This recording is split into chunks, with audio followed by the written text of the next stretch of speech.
On est au jour 9 de notre challenge de 21 jours de prière pour notre mariage ou notre futur mariage. Le thème du jour, c'est que notre époux ou notre futur époux ait 5 coups d'avance sur l'ennemi dans sa vie. Et le texte qu'on va utiliser, c'est 2 Samuel 5, 23. C'est David consulta l'Éternel et l'Éternel dit, tu ne monteras pas, tourne-les par derrière et tu arriveras sur eux vis-à-vis des mûriers. Dans 1 Samuel 23, 2, on voit encore David consulta l'Éternel en disant irai-je et je battrai. Bon, on reprend.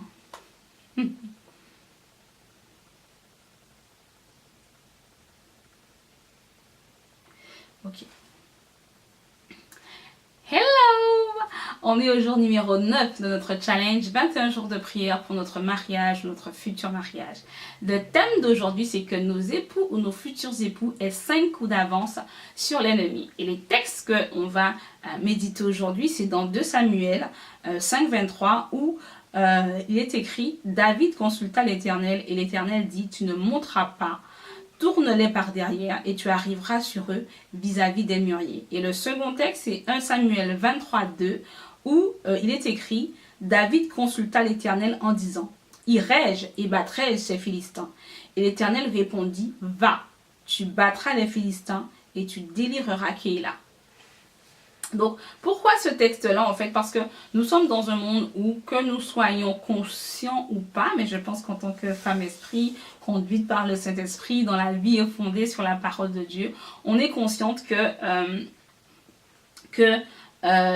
y a un ennemi qui est là. Alors, que ce soit spirituellement ou qu'il se serve de personnes pour bloquer ce que Dieu veut dans nos vies, il est là et bien là, et son objectif c'est que nous abandonnions la foi et que nous tournions le dos à Dieu pour finalement arriver en enfer. C'est son objectif, que ce soit pour nous, que ce soit pour nos futurs époux ou époux.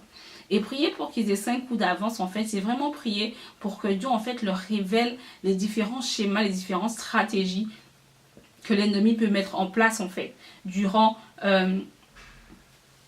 sa vie, par rapport à certains projets, par rapport à une promotion, par rapport à une demande d'emploi, par rapport à n'importe quel domaine de leur vie, en fait.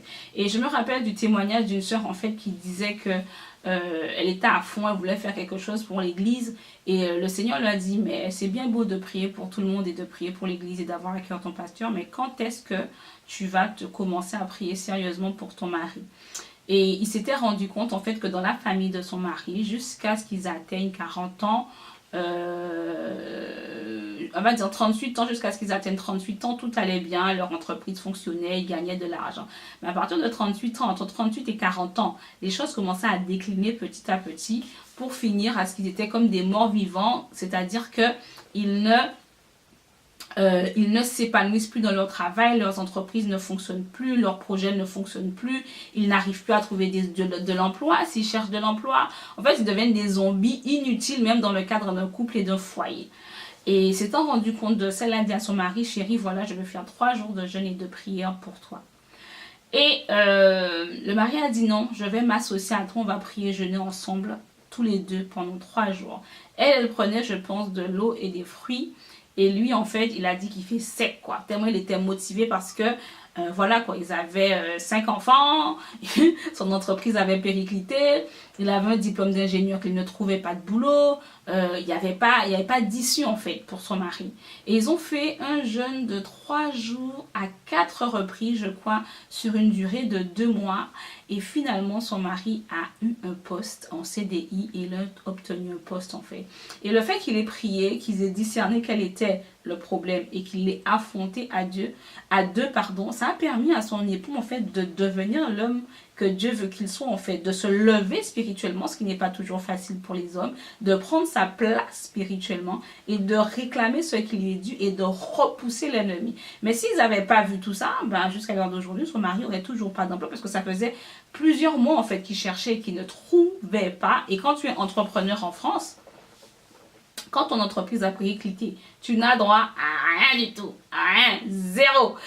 Il n'avait rien du tout et tout était à la charge de sa femme en fait. Donc c'est important en fait qu'ils comprennent qu'ils ont besoin d'avoir 5 coups d'avance. Ils ont besoin de savoir qu'est-ce qui se passe dans le milieu spirituel ou naturel et que Dieu leur donne une stratégie en fait. De même pour Néhémie, hein, dans le milieu naturel, on l'a vu je pense la semaine dernière, il a discerné que fallait mettre des gens avec des armes, une partie des gens qui reconstruisent pour ne pas, pour que le projet avance. Mais la vérité, c'est que quand tu lis le livre de Néhémie, il était soumis à une pression énorme, quoi. Les gens le menaçaient, l'intimidaient, montaient sur lui, le menaçaient d'aller voir le roi. En fait, un tas de choses pour l'empêcher de faire ce à quoi il était appelé et ce que Dieu lui avait mis à cœur de faire, en fait. D'où l'importance de prier pour ça, qu'il discerne et qu'il se lève dans la prière ou dans le naturel pour régler cette situation-là quand elle se présente devant lui. Alors, c'est peut-être pas le cas aujourd'hui pour lui, si c'est ton époux, ou peut-être pour ton futur époux, c'est pas encore le cas pour vous, mais un jour, ça arrivera et il faudra que qu'il se lève comme ça et ta prière permettra que le jour où ça arrive, hey, ton époux là, il va se lever. Il va se lever, il va prier, il va repousser l'ennemi et il va avancer dans la mission que Dieu lui a donnée. Donc prions pour ça. Seigneur, nous reconnaissons que nous vivons dans un monde déchu. Un monde où les démons sont là, où les principautés sont là, où les forteresses sont là, où le diable utilise des personnes pour nous bloquer, pour nous décourager, pour nous empêcher de faire ce que tu veux que nous fassions. Un monde, Seigneur mon Dieu, où les spiritualités, où les forteresses, des fois dans nos familles ou ailleurs, nous combattent pour nous empêcher de vivre pleinement ce que tu as prévu pour nous, Seigneur.